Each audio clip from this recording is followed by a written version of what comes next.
আজকে গেল করে কেক দিল আমার পুত্র বাচ্চা বউ যে নতুন জামা পরে ঈদের সকালে হাসি মুখে ঘুরে বেড়ানোর কথা ছিল ১.৫ বছরের শিশু সাফওয়ানের, সেই জামাটি এখন বাবা সুজন মিয়ার বুক ফাটা কান্নার একমাত্র সঙ্গী। নরসিংদীর কারারচরে সুজন মিয়ার ঘরে এখন শুধুই নিস্তব্ধতা আর শোকের মাতম। ঘরের কোণে বসে স্ত্রী আর সন্তানের নতুন জামাগুলো বুকে চেপে ধরে পাগলের মতো কাঁদছেন। ভাগ্যের নির্মম পরিহাসে সব হারানো এই বাবা। পাশে বসে বাবার কান্না দেখে বারবার কেঁদে উঠছে ৯ বছরের একমাত্র মেয়ে সামিয়া। দিনমজুর সুজন মিয়া কখনো ইজি বাইক চালিয়ে, কখনো রাজমিস্ত্রির কাজ করে অভাবের সংসার টানতেন। ঈদকে ঘিরে ছিল কত শত পরিকল্পনা।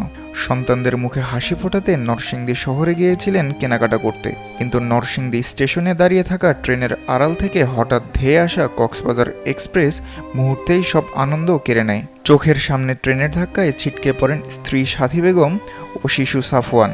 ঈদের দিন সকালেই জানাজা শেষে স্থানীয় কবরস্থানে পাশাপাশি দাফন করা হয়েছে মা ও ছেলেকে। নতুন জামাগুলো রয়ে গেল, কিন্তু তা গায়ে জড়িয়ে আর ঈদ করা হলো না শিশু সাফওয়ানের।